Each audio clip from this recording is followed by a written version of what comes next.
She called me ugly in front of 15 guests and left me with a $2,347 bill. Be grateful I even dated you, she said before kissing another man. Next morning, she had 89 missed calls, but none were for me, because while she was celebrating, I was opening files she never knew existed. My name is Everett Sinclair. I'm 43, VP of Operations at National Logistics Company. Married 15 years to Sienna, who turned 40 last Tuesday. We have 2 kids, Isaac, 13, and Harper, 9. I thought we had a good life. I was wrong. Sienna insisted on celebrating at Harborview, an upscale seafood restaurant overlooking the marina. She wanted 15 of her influencer friends there, the whole lifestyle blogger crowd. I reserved the private room, ordered champagne, arranged everything she asked for. She walked in wearing a red dress I'd never seen, barely glancing at me as she greeted her guests. They posed for photos, laughed too loud, drank expensive wine I hadn't ordered. I sat at the head of the table like furniture. Dinner went fine until dessert. Sienna stood up, wine glass raised, already tipsy. Her friends went quiet, phones pointed at her. I want to thank everyone for coming, my wife announced, her voice carrying the performative tone she used online. Especially my husband Everett. She waved toward me without looking. I raised my glass, smiling. You know, it takes a special man to support a woman like me, Sienna continued. Someone who knows his place. She paused. Look at him. Really look. The room temperature dropped. I lowered my glass. He's not exactly attractive, is he? Sienna laughed. Some of her friends joined nervously. That receding hairline. Those dad jeans. But he has his uses, I suppose. My throat went tight. I thought about Isaac, asking last week why Mom was always on her phone. About Harper, who'd stopped showing Sienna her drawings. Be grateful I even dated you, Everett, my wife said clearly, deliberately. Be grateful I married you.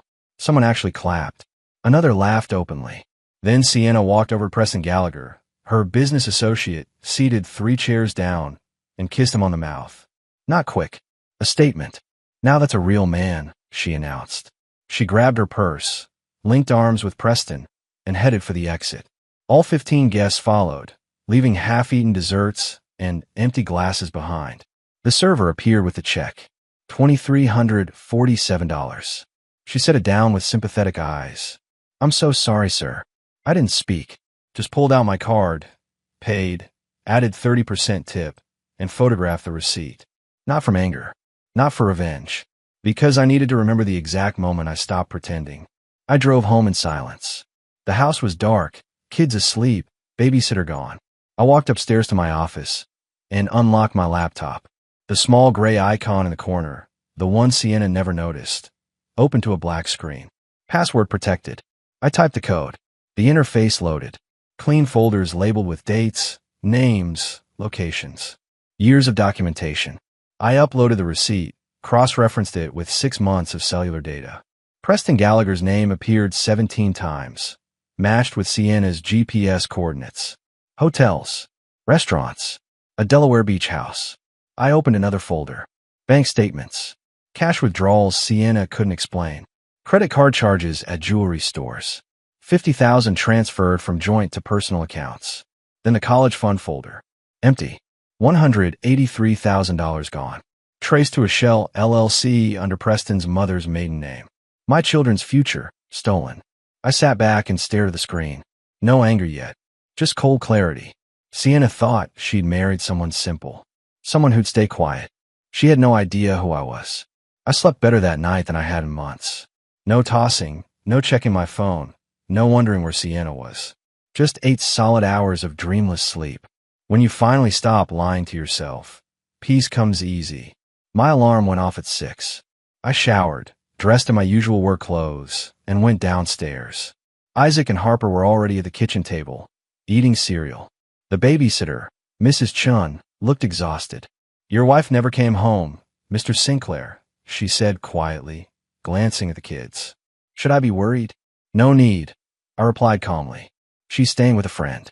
Thanks for watching them overnight. I'll transfer the extra hours today.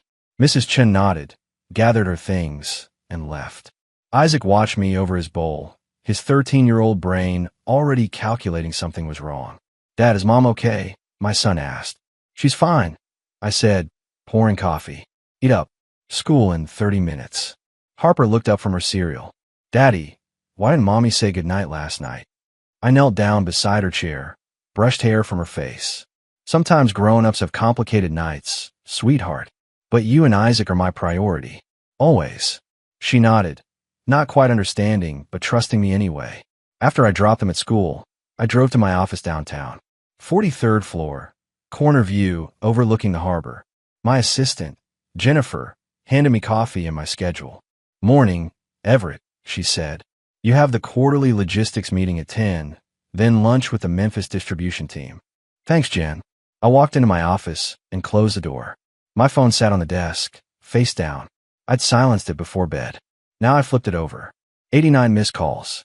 All from Sienna. 43 text messages. 27 voicemails. I didn't open any of them. Instead, I forwarded everything to a secure cloud folder, tagged with timestamps, and continued my morning routine. At 9:45, Jennifer knocked. Everett, your wife is calling the office line. She says it's urgent. Tell her I'm in meetings all day, I said without looking up from my computer. And Jennifer? If she calls again, same response. Understood. The logistics meeting went smoothly. I presented our Q3 efficiency improvements, approved 2 new distribution centers, and authorized equipment upgrades in Atlanta. Business as usual. Around noon, my personal cell rang again. Sienna. I declined it and opened my lunch. My work phone buzzed. Text from my younger brother, Nathan, who worked as a private investigator in the city. Got your email this morning. Started background on Preston Gallagher. You were right. This goes deep. Call me tonight. I replied with a thumbs up and deleted the message. At 2 p.m., Jennifer appeared again, looking uncomfortable. Everett, I'm sorry, but your wife is in the lobby. Security called. She's demanding to see you. I lean back in my chair, steeple my fingers. Tell security to inform her I'm unavailable. If she refuses to leave, they should remind her this is private property and she's not authorized to be here without an appointment. Jennifer hesitated. Are you sure? Completely. She left. 5 minutes later, my phone buzzed. Text from Sienna, all caps. Why are you doing this? Answer me. I screenshotted it, added it to the evidence folder, and returned to work. By 5 p.m., when I left the office, my missed calls had reached 112. Voicemails ranged from angry to pleading to confused. Text messages followed the same pattern. Everett, we need to talk. Stop being childish. You're overreacting. Please, just call me back. I'm sorry, okay? Can we please talk? I read each one clinically, the way I'd review a shipping manifest. Documented, categorized, stored. Then I drove to my brother Nathan's office across town. He lived above a bail bonds place, ran his PI business from a converted loft. When I walked in, he had files spread across his desk. Nathan said, standing to shake my hand. Man, you weren't kidding. Preston Gallagher is a piece of work. Tell me, I said, sitting down. Nathan slid a folder across. Married. 2 kids. Wife's name is Diana. She has no idea. He's got 3 other women on rotation, all thinking they're special. Your wife is just the current favorite. My jaw tightened. What else? The LLC you traced. It's part of a bigger scheme. He's been running this con for years. Targets married women with money, convinces them to liquidate assets, funnels it through shell companies. Then he disappears. How much has he taken total? Nathan flipped a page. Best estimate? North of $2 million from 6 different women over 8 years. I sat back, absorbing the information. So Sienna isn't special. She's a mark. Exactly. Nathan closed the folder. What do you want to do? I looked at my brother, former Marine, current PI, the one person I trusted completely. I want everything, I said quietly. Every transaction, every woman, every lie. And I want Diana Gallagher's contact information. Nathan smiled grimly. Already pulled it. Check your email. Good man. My phone buzzed again. Sienna. Call number 118. I declined it and drove home to my kids. Elena Martinez had been our nanny for 3 years. Quiet, reliable, the kind of woman who loved my kids like her own. She came from Guatemala, sent money home to her mother, never missed a day of work. Thursday morning, she asked to speak with me privately. Mr. Sinclair, Elena said nervously, glancing toward where Isaac and Harper were watching TV. I need to show you something. I've been scared too, but after Tuesday night, I can't stay quiet anymore. She pulled a small notebook from her purse, the kind you buy at a dollar store. Her hand shook as she handed it to me. I've been writing things down, Elena said quietly. For 2 years. The things Mrs. Sinclair says to the children when you're not home. The men who come to the house. I was afraid I'd lose my job, but those babies deserve better. I opened the notebook. Her handwriting was careful, each entry dated and detailed. March 15th. Mrs. Sinclair told Isaac he was stupid like his father when he couldn't finish his math homework. He cried for an hour. June 3rd. Harper showed her mother a drawing. Mrs. Sinclair said it was ugly and threw it away. Harper didn't draw for 2 weeks. August 12th. A man named Preston came to the house at 2 p.m.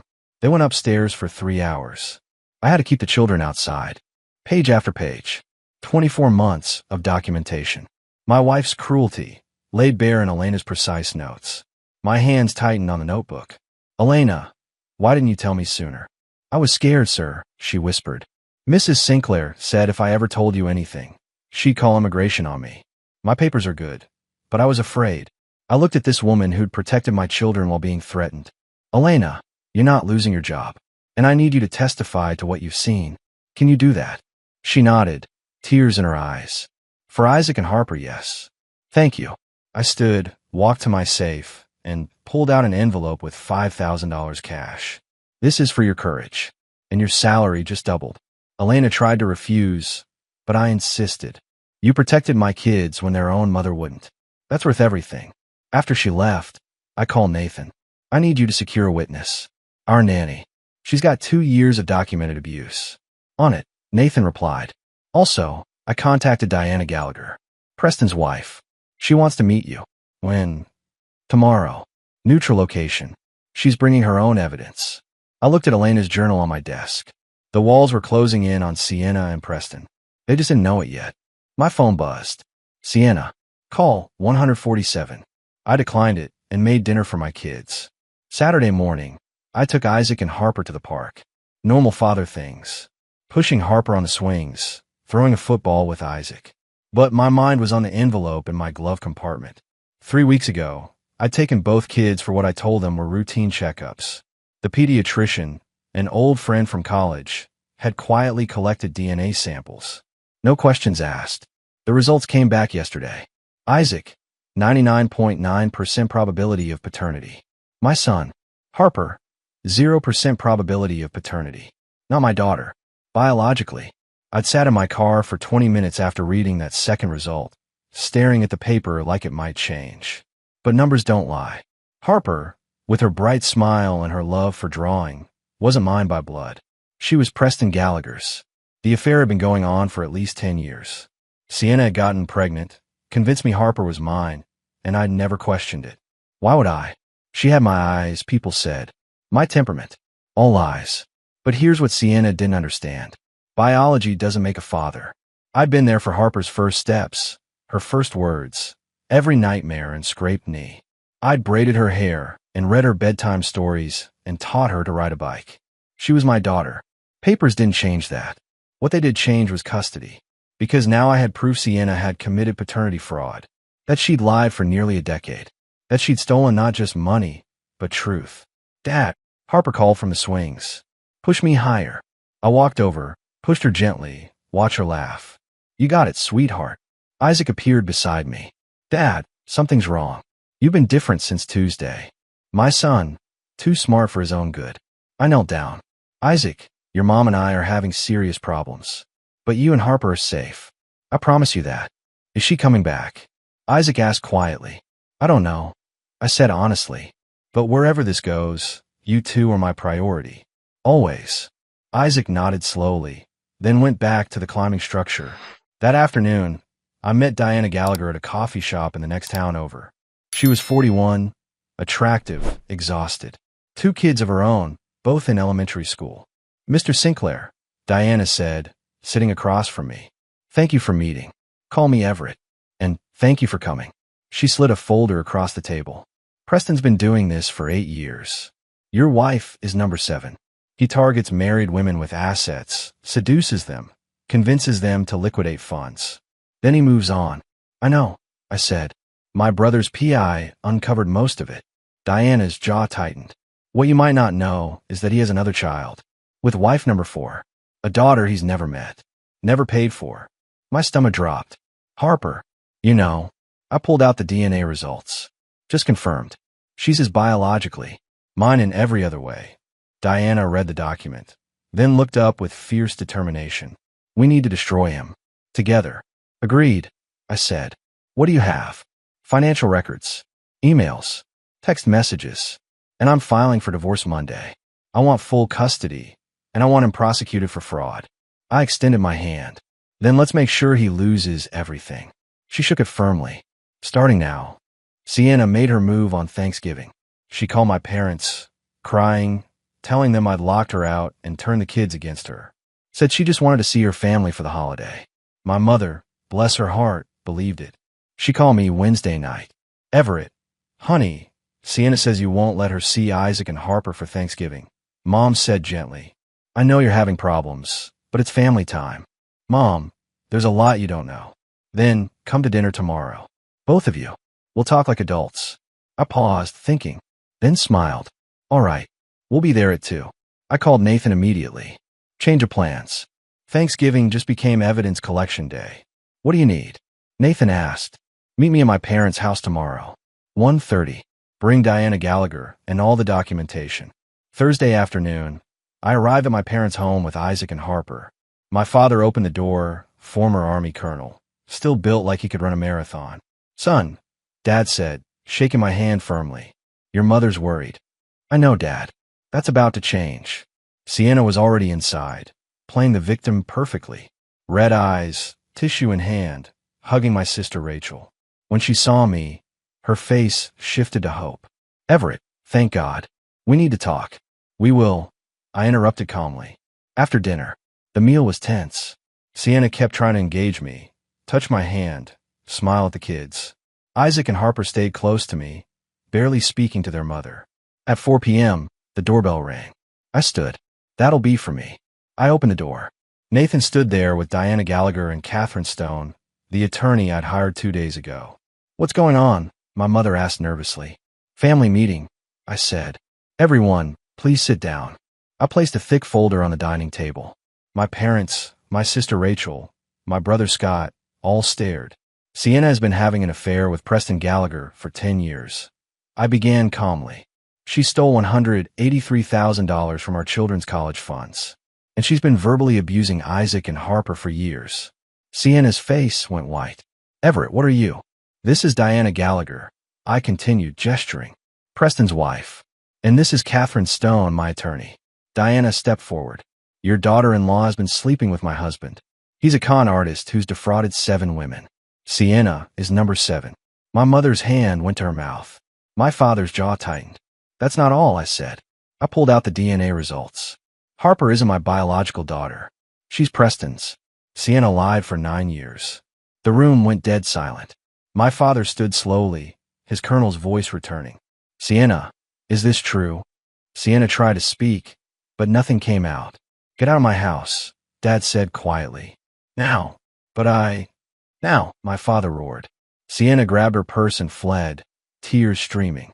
Nobody stopped her. My mother looked at me with devastated eyes. Everett, why didn't you tell us sooner? Because I needed you to see it for yourselves, I said gently. So when this goes to court, you'll know why I'm fighting. Dad put his hand on my shoulder. We're with you, son. Whatever you need. Harper climbed into my lap. Daddy, I'm scared. I held her close. I know, sweetheart. But you're safe now. Monday morning, I got the call I've been expecting. Principal Anderson from Riverside Academy, the private school Isaac and Harper attended. Mr. Sinclair, we need to discuss a situation, Anderson said carefully. Several parents have expressed concerns about Mrs. Sinclair's position on the PTA board. What kind of concerns? I asked, though I already knew. The videos from the restaurant incident have been circulating. Parents are uncomfortable with her representing the school. The restaurant had security cameras. Someone, probably Nathan, had made sure that footage found its way to the right people. There's an emergency PTA meeting tonight at 7, Anderson continued. Your presence might be beneficial. I arrived at 6:45. The school auditorium was packed, over 200 parents. Sienna sat in the front row, chin up, trying to look confident. She hadn't seen me come in. Principal Anderson called the meeting to order. We're here to discuss the PDA board composition and recent concerns. A mother in the third row stood. Margaret Shunn, doctor's wife, 3 kids at Riverside. I'll be direct. Sienna Sinclair publicly humiliated her husband at a restaurant, on camera, in front of their children's friends' parents. That's not the kind of person who should represent our school. Murmurs of agreement rippled through the crowd. Another parent stood. She also posted online about it, bragging. That shows a complete lack of judgment. Sienna tried to defend herself. That was a private matter between my husband and me. Nothing's private when you film it for your influencer friends. Margaret interrupted sharply. Some of us saw the videos. What you did was cruel and calculated. A man in the back stood. I recognized him as David Park, corporate attorney, 2 daughters at the school.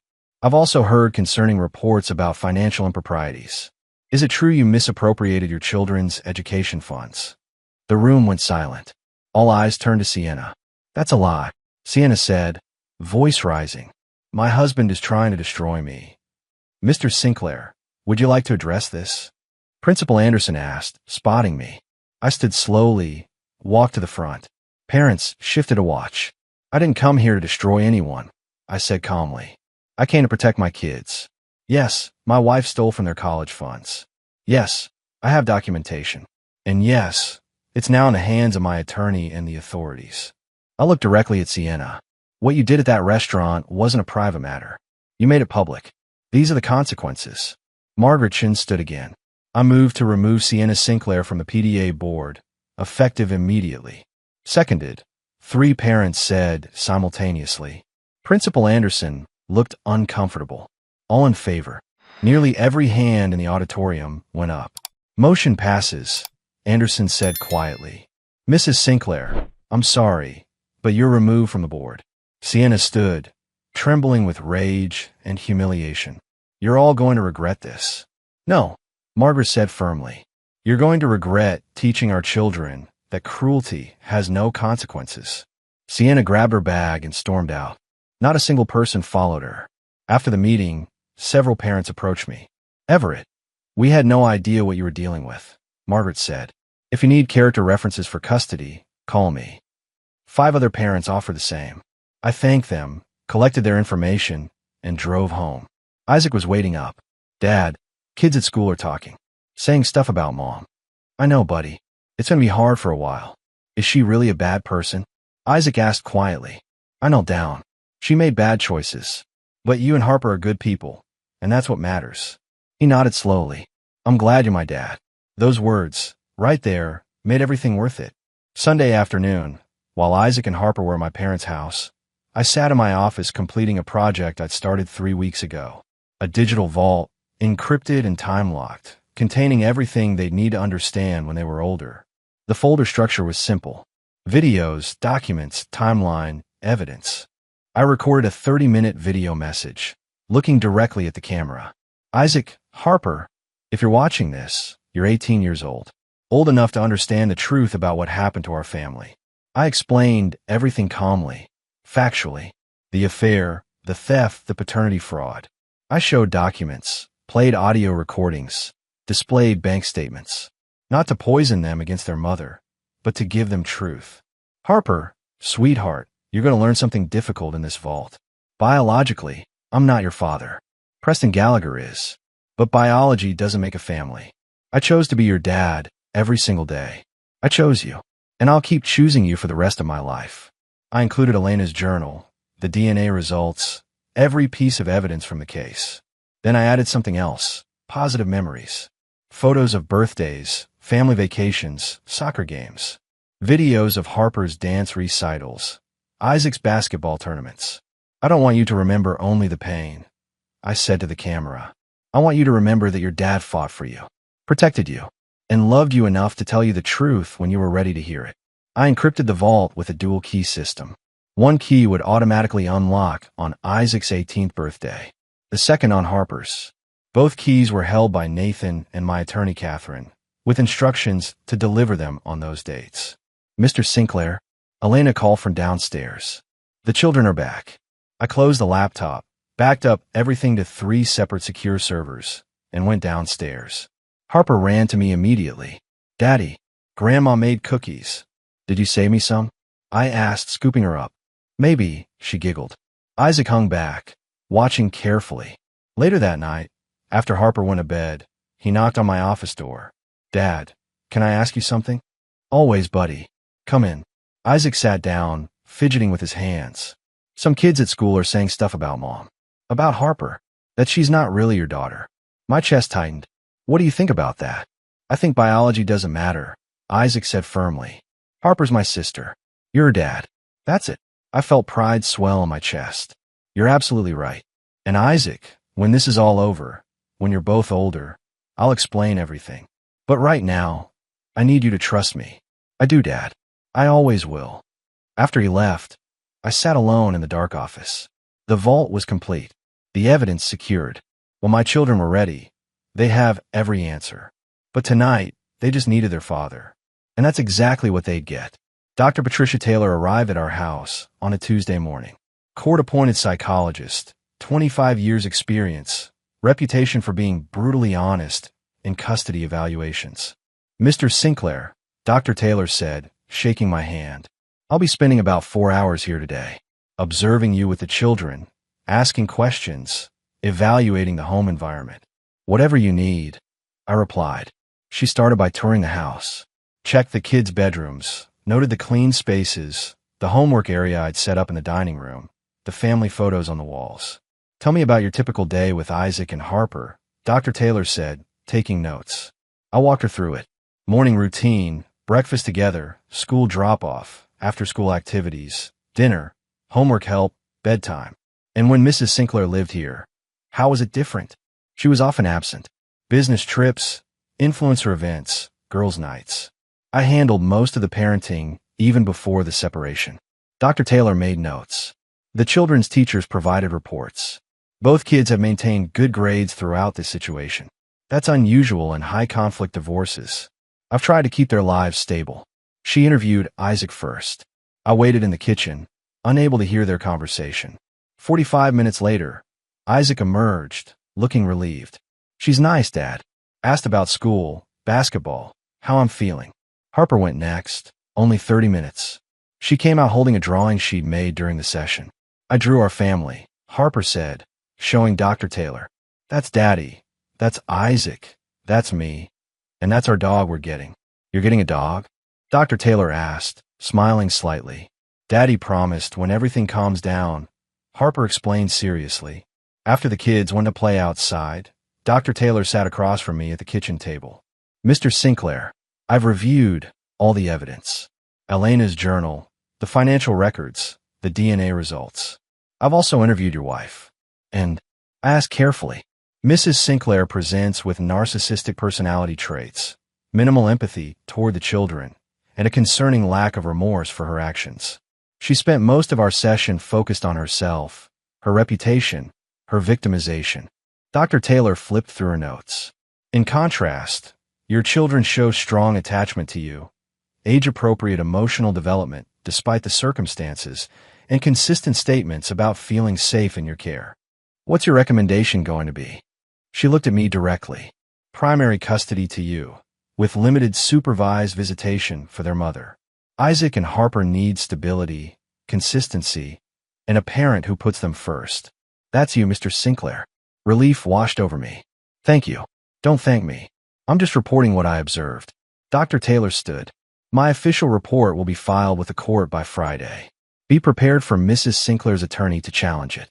They always do. After she left, I called Catherine. The evaluation went well. She's recommending primary custody. Excellent. That's the final piece we needed. Court date is set for 2 weeks from Thursday. We're going to win this, Everett. That night, I made the kids' favorite dinner, spaghetti and meatballs. We ate together, laughing about Isaac's terrible joke about a basketball-playing octopus. Normal family moments. After they went to bed, I checked my phone. Message from Diana Gallagher. Preston's been arrested. Fraud charges. 7 counts. He's looking at 15 years. I typed back. Good. 1 down. Then I went upstairs, checked on both kids sleeping peacefully, and allowed myself a moment of hope. We were going to be okay. 3 weeks later, I stood in Judge Harold Patterson's courtroom for the final custody hearing. Catherine Stone had flown in from Seattle specifically for this, bringing a reputation that made opposing attorneys nervous. Sienna sat across the aisle, thinner than I remembered, wearing a conservative navy dress her attorney probably chose. Preston was already in federal custody, awaiting trial. Diana Gallagher had filed for divorce and full custody of their 2 kids. The empire was crumbling. Your Honor, Catherine began, standing with perfect posture.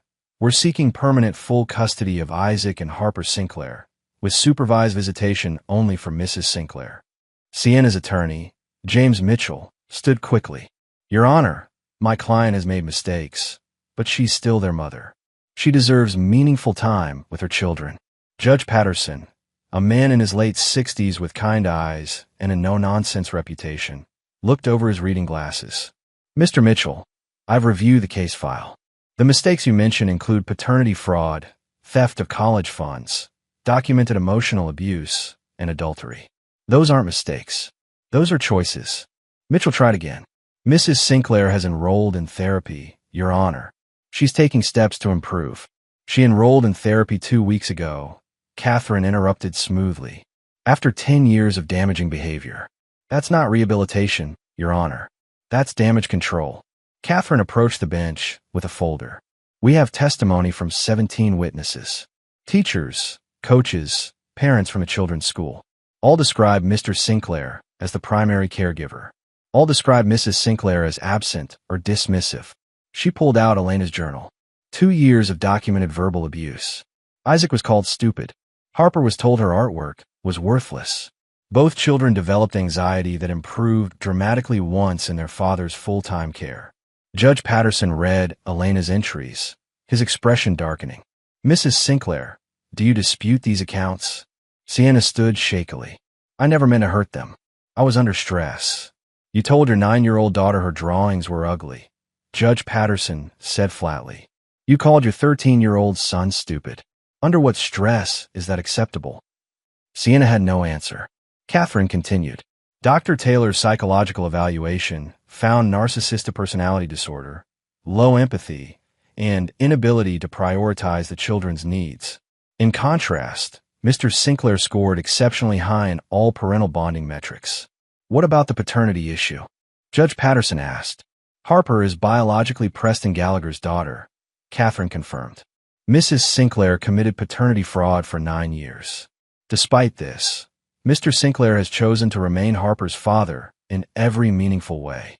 He's pursuing legal adoption to formalize what has always been true. He is her dad.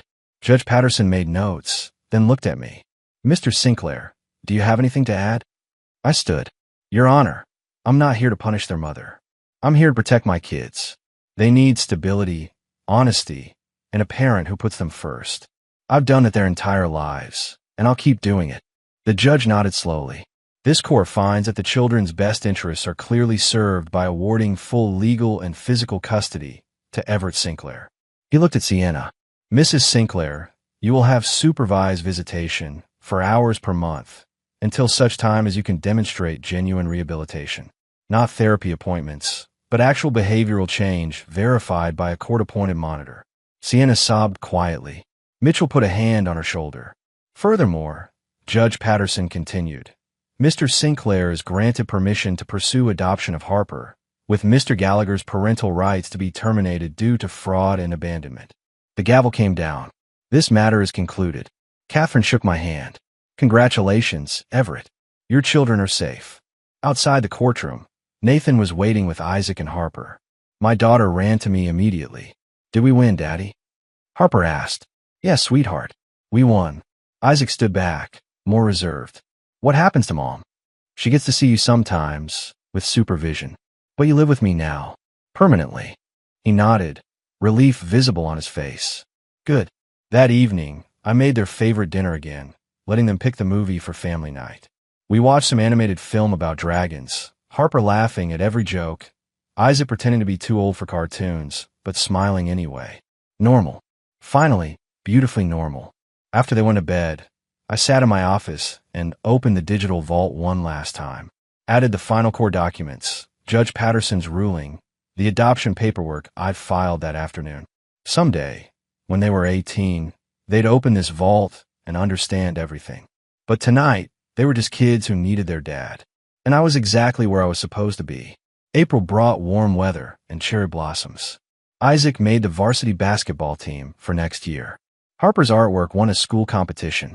We adopted a golden retriever puppy named Murphy, who immediately became Harper's shadow.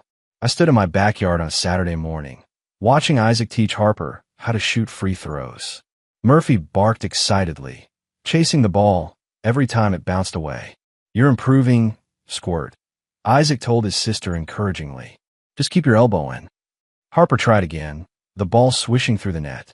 She jumped up and down, victorious. My phone buzzed. Text from Nathan. "Preston got 15 years. Diana got full custody. Everything's final." I replied, "Good. How's Diana doing?" "Better. Started a support group for fraud victims. She's helping other women avoid what happened to her." I smiled, pocketed my phone. Diana had turned her pain into purpose. Respect. Elena appeared on the back porch, carrying lemonade. "Mr. Sinclair, the children need drinks." "Elena, I've told you 100 times. Call me Everett." She smiled. "Old habits, sir." Elena's testimony had been crucial in court. Afterward, I'd increased her salary again and helped her bring her mother from Guatemala legally. She lived in our guest house now, family in every way that mattered. That afternoon, we drove to my parents' house for Sunday dinner. Isaac and Harper ran ahead to their grandparents, who spoiled them relentlessly. My father pulled me aside. "Son, I'm proud of you. The way you handled everything, protected those kids, never lost your temper. That's real strength." "Thanks, Dad. I learned from the best." Mom hugged Harper tightly. "My beautiful granddaughter. Did you bring me new artwork?" "Yes, Grandma." Harper pulled papers from her backpack, showing off her competition-winning piece. Isaac sat with my brother Scott, talking about basketball strategies. Normal family Sunday.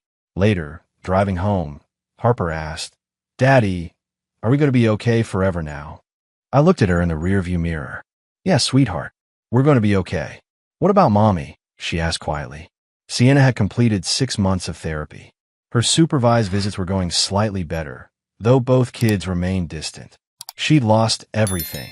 Her influencer career, her reputation, most of her friends. Preston's legal team had made sure she got nothing from his assets.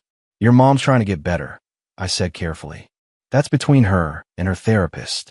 What matters is you two are safe and loved." Isaac, sitting in the front seat, looked at me.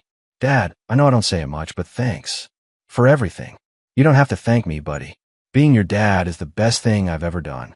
That night, after both kids were asleep, I sat on the back porch with Murphy at my feet. The house was quiet, peaceful. My phone buzzed. Email notification. The digital vault system sending me a confirmation. Time lock verified. Content secured until Isaac Sinclair's 18th birthday, June 15th, 2030. 8 years from now, my son would open that vault and understand everything. Harper would do the same 3 years later. But tonight, they were just kids who'd survived a storm and come out stronger. I thought about that night at Harborview Restaurant, Sienna calling me ugly, leaving me with that bill. How humiliated I'd felt. Now, I felt nothing but gratitude, because that night was when I stopped pretending, when I started protecting what mattered. Catherine Stone had called last week, checking in. "Everett, how are the kids?" "Thriving," I told her honestly. "And you?" "Better than I've been in years." "Good. You deserve it. You're one of the good ones." Sitting on my porch, watching stars appear in the darkening sky, I realized she was right. Not because I'd won, but because I'd fought for the right reasons. Sienna had weaponized shame, thinking it would destroy me. Instead, I documented truth, protected innocence, and built something better from the ruins. My phone buzzed one last time. Text from Diana. "Thank you for everything. Preston's behind bars. My kids are healing. We're moving forward." I replied, "You did the hard part. Proud of you." Then I turned off my phone, went inside, checked on Isaac and Harper one last time, and went to bed. Tomorrow, Isaac had a basketball game. Harper had our class. I had a logistics meeting. Normal, beautiful, hard-won normal. And I wouldn't trade it for anything.